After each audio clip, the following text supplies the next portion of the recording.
bandalarining ikki dunyodagi saodatini ko'zlab, ro'za ibodatini islomning 4-rukni qilgan Alloh taologa barcha hamdu sanolar xos bo'lsin.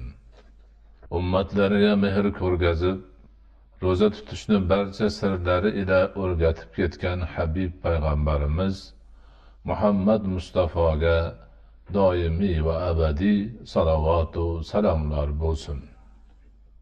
Dindoshlariga ro'za haqidagi oyat va hadislarni yetkazgan va ularga bu haqida ta'lim bergan sahoba-i kiromlarga Alloh taoloning roziligi bo'lsin.